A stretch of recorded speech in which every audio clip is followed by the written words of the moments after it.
Welcome back. We're talking about the political and social direction of Turkey under President Recep Tayyip Erdogan. Joining us here in Washington is Esra Bozkir. She's an associate with Cedar Global Advisors, offering strategic advice on Turkey's economy and foreign policy. And with us from London is Hakan Camuz. He's the chairman of Musiad UK, a branch of the Turkish Independent Industrialists and Businessmen's Association. Thanks to both of you for joining us. Esra, we had that wave of demonstrations in Turkey starting in May 2013 against the president. It was initially a protest against that urban development project in Istanbul, the Gezi Park demonstrations, as it was called. You were there at the time. Did the president emerge stronger after those demonstrations, despite the fact that he did come under immense pressure while they were taking place? I think the demonstrations did not affect his strength. I think Gezi protests did not affect his base. His base wasn't there. So that's why I think his strength wasn't about his response to Gezi protests. His response kind of affected his kind of international portray, how the international media and how the international policy society was perceiving him. I think it shifted a bit. And that perception, do you believe that was a negative perception internationally? Yes, I think it was a negative perception because he kind of endorsed the police brutality and kind of used this very negative and kind of hostile approach to protesters. I think it kind of affected negatively. Okay, Hakan, what is your view? Because there is one body of opinion that says that after those demonstrations, the president was able to effectively silence his domestic critics and cemented his position in Turkey. Through elections, correct. Through a democratic means, correct. He has won 2 elections after that. And his approval rates have not gone down, increased.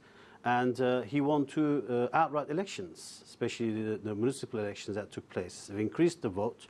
And then he became the president of Turkey recently with 52% of the vote, popular vote. Now, I'm going to make a comment about what Esra said in international media, somehow talking about police brutality in Turkey, but they don't talk about police brutality in European Union, especially in America, where Esra is. The police brutality there, where they actually shoot and kill people, should be the same reason that should apply to President Obama or any of the EU leaders. So when you have an illegal demonstration where the police have to then bring a public order and where they actually clash with the police, then police have to do what they do, and that does not mean it's a police brutality. Esra, do you think there could ever be another Gezi moment in Turkey? Well, it depends on government's actions and how they approach the opposition or the young society in Turkey.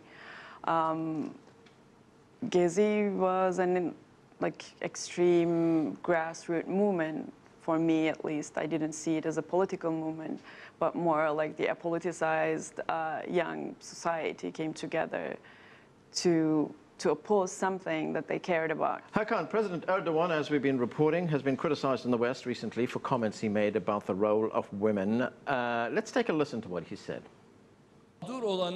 You cannot put women and men on an equal footing. It is against nature. They were created differently. Their nature is different. Their constitution is different. Our Islam religion has given a position to women. What is that position? It is the position of motherhood. So, Hakan, getting back to that criticism that the president faced for making those comments, I mean, was it fair criticism in your view? I totally disagree with the fact that it was a fair criticism, because he then himself said that they've actually taken out of the context what I've said. What he was trying to say is, we're not, when it comes to human rights does not look at the gender. Man and woman does not matter. Everybody has the same rights.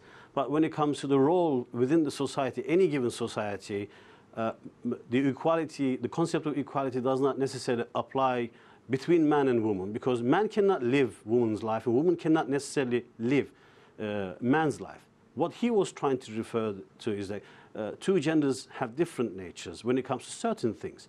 And they've taken out of the context of what he said, and they're just trying to use anything and everything they can get their hands on just to make a criticism of the president. What did you make of the comments? Well, I agree that he meant, or I genuinely want to believe that he meant the physiological differences between men and women. But then he added that women cannot be expected to do the same tough jobs as the men are capable of doing. And what are these tough jobs in this current environment, like industrial environment?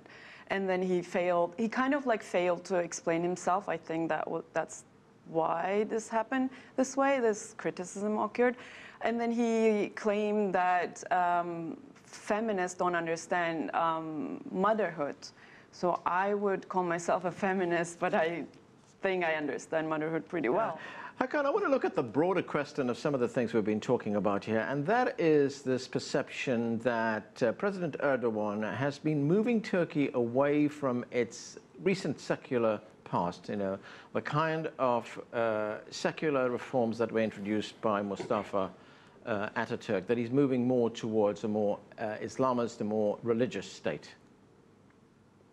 I must make a comment on that by saying secularism in Turkey doesn't necessarily mean secularism as we understand in an academic level.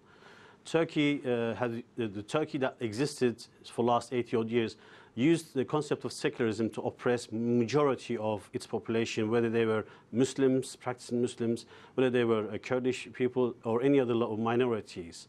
And that was an oppressive regime. It wasn't a secularism. What they're doing now is called normalization. It isn't necessarily should be translated as somehow Recep Tayyip Erdogan is driving Turkey away from secularism. The state in Turkey is a secular state. Nobody's intervening in nobody's religious practices or beliefs. And he vehemently said on several times, everybody's belief in their religion and their way of life is guaranteed under our government. And he said this on several occasions. You cannot accuse this man of taking Turkey away from what we should know as secularism. But what he is doing is normalizing human rights in Turkey. Everybody's equal. Everybody's a citizen. Everybody's a first-class citizen, whether they are a male or a female. In fact, I must just add to what Esra said. It was this government in the last 12 years have increased the rights of women in either a work environment, and they had their pension plans. And even the housewives are now can be on pension plans and whatnot. This was all done by this Recep Tayyip Erdogan and his government. We couldn't accuse this man of somehow taking away the rights from the woman, nor can we accuse him of taking Turkey away and somehow Islamization of Turkey. That's what they're trying to say about him. And every time they actually say this, he just does something better than what they expect in normalizing the standards of Turkey as a democratic country. Okay, let me get Esra's response to that President Erdogan is normalizing Turkish society and has given more rights to women. First, maybe a comment on women's rights. The latest Gender Gap Index report shows that Turkey is at the bottom 20 countries in terms of gender inequality. And when we look at the statistics of women's participation in labor force, we just see that 30%, which is pretty low as compared to other emerging countries and as compared to developed countries. I don't think that Erdogan is going to diverge from the secularism and go towards Islamization. But he uses this marginalized rhetoric again and again against the opponents. So this kind of makes a division between the opponents and the conservative base he has. And that is the problem that I see. It's not a unified vision that he has. Right. Before we run out of time, I must say something. Go ahead. I just got to say, look, Esra should really confess the fact that this government and this president are quite good at what they do, and they don't really have any opposition to come up with any new ideas in Turkey, any new projects in Turkey, anything new to say politically. I think she should be more criticizing the opposition than the current government, who's actually doing good work. They just thought there's no opposition in Turkey, and I think that's what's lacking more. So that people like Esra can actually feel somehow belonging to an opposition. But there is no opposition for even someone like Esra to belong to. So she can actually come up with different political ideas and different views and visions. That's what's lacking in Turkey. Government is doing quite a good job. I mean, they've won, 9 elections? You can't do that if you're not a good government and a good leader. And he is. Okay, Esra, we have just a few seconds left. I have to get your views on this, the economy in Turkey. According to Foreign Policy magazine, it's doing reasonably well, as the magazine says, that under Erdogan, GDP per capita has doubled. Well, it was AKP's success in the first term after 2001 crisis that AKP was wise enough to follow the IMF economic program that was introduced during the previous government and kind of like negotiated by the previous governments, and AKP just followed that economic program, and that was successful. But on the other hand, Turkey has a huge dependence on external short-term financing. And this creates a problem because it's not sustainable in the long term. And AKP government knows it very well, because when we look at the trends of their voting trends and the economic growth trends, we see a similar trend there. Similar movement. So I think the government's success is hugely depends on the economic growth of Turkey. That's why I think this will be the priority of the new AKP government. Okay, that's where we are going to have to leave it. Esra Bozkir, Hakan Camuz talking to us from London. Thanks to both of you for joining us.